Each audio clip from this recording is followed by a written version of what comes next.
Is it still called New Jerusalem? Now, what did you say about the church? What did you say about the church? We started this church this past April because as we were ministering to the Port-au-Prince people through the counseling center, we felt that there were much need for prayer. And so we established this church as a sanctuary where people can come and pray. And then one thing that happened is that we got to the point where we could not hold 348 people from Port-au-Prince. So I had to send them back. And you see right now, kids that have been hugging, kids that have been calling me Papi Jeff, I had to send them back to Port-au-Prince. It's like it became like, like it became like hypocrisy because I was showing them all the love, then I had to send them back to nowhere. And so we say, let's come with an alternative.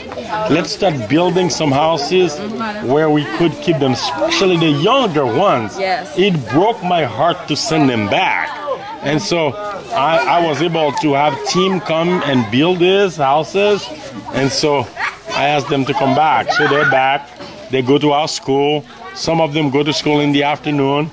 And Excuse me, Pat. And right now, at least I can show them that I really care.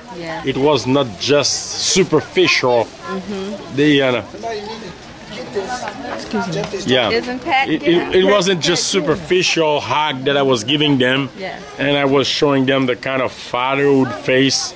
But I showed them how Jesus is real in our life as we continue to care for them, even when they were going back to Port-au-Prince. And I knew they were not back to school, so we went to Port-au-Prince and got them, and here they are right now living in these houses. One of the great needs that we have here is for a well. They don't have water here. They have to go to the river. They have to walk several miles to go get water.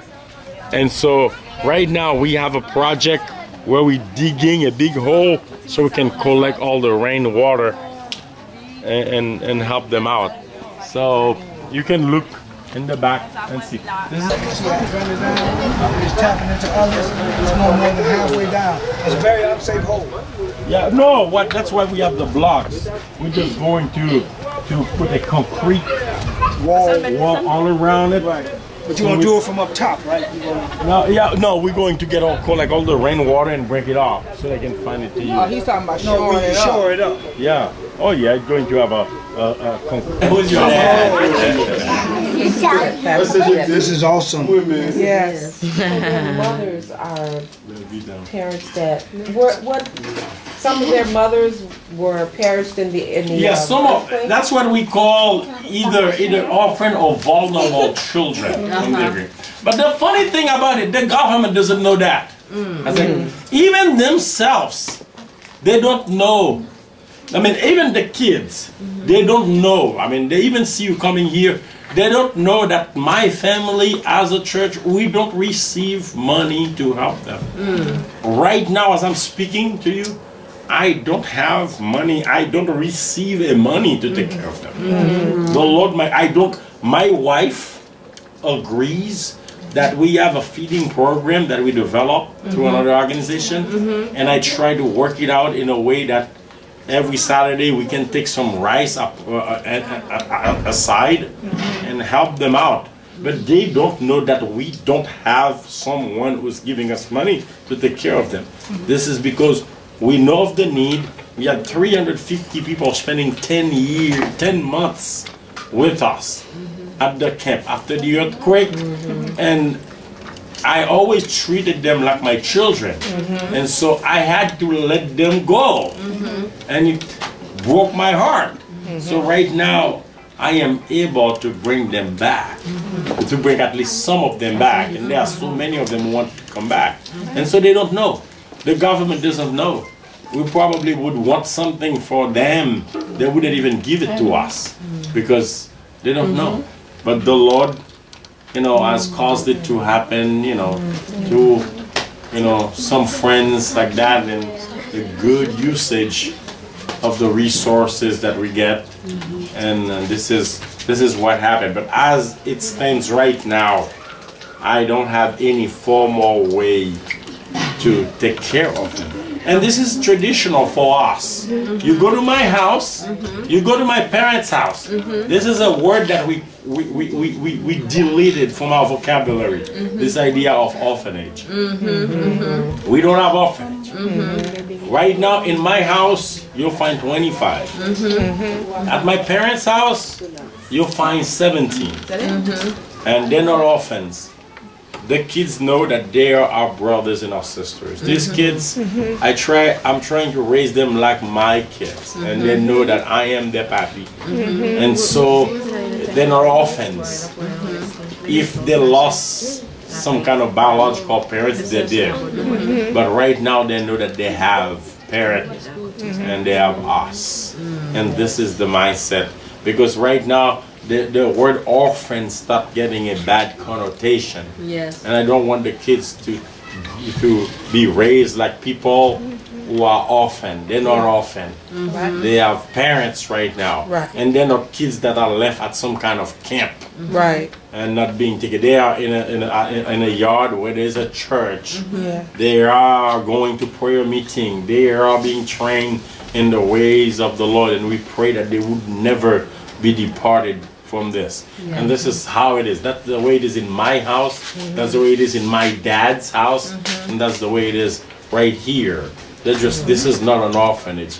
We just give them a safe place so they can live. I ask them only one thing, that the way we say it in Creole, that your life would be saved.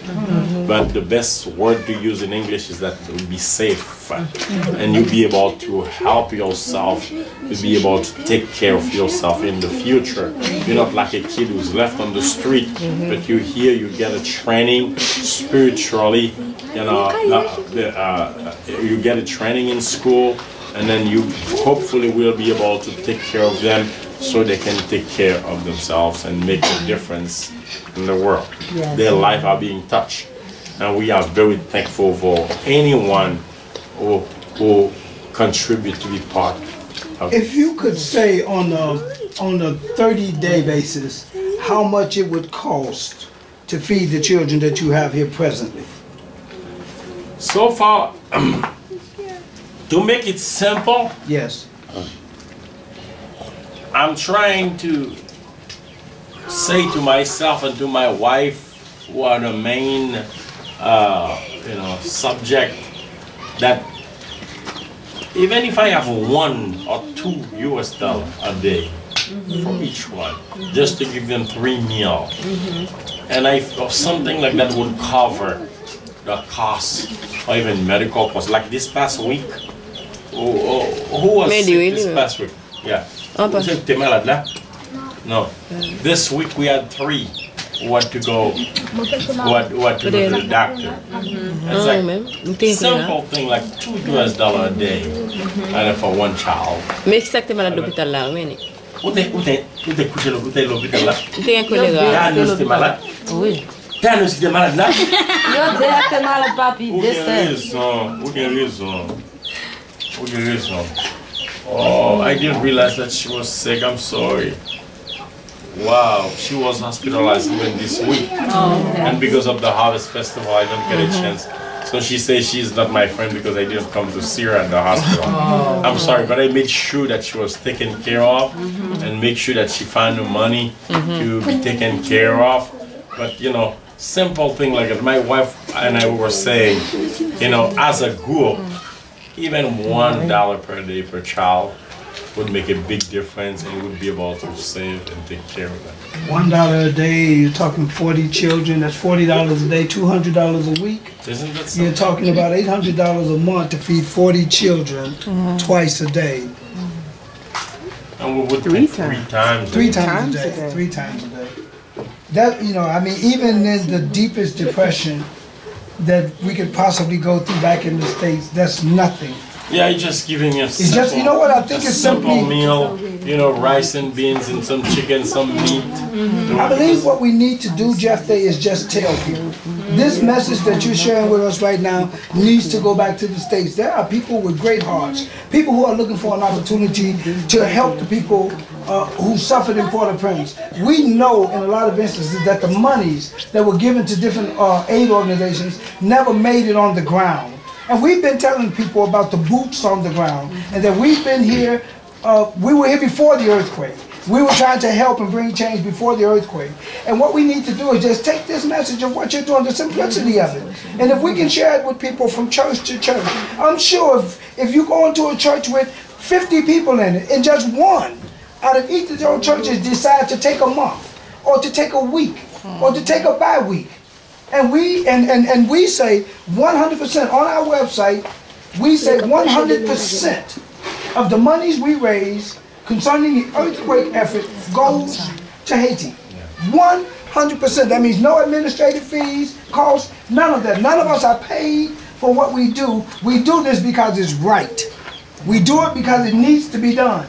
And we do it because people like you need people who support what you're doing. Yeah, but my wife and I, we do it even as a witness to God. Yes. We know that we use more than what we receive toward Yes. cause of it. Sure. We Yes. know that. And so we want, and we continue to do it because this is the way to serve God. Yes. It's a calling. Yes, it is. It's not a job, it's a calling. It's not someone who's hired to come here and to do some kind of work. This is what we do for life. This is what helps us to stay alive. That's our reason of being here. So we can Well, we're going to take change the advantage life of this and put this information of out someone. there. Yes. There are some other people out there who feel Amen. that God's call for their life is to support this kind of work. So they just need to know. So we're going to carry it to them. That's what we're going to do, and I mean that. We're going to take it to them. Amen.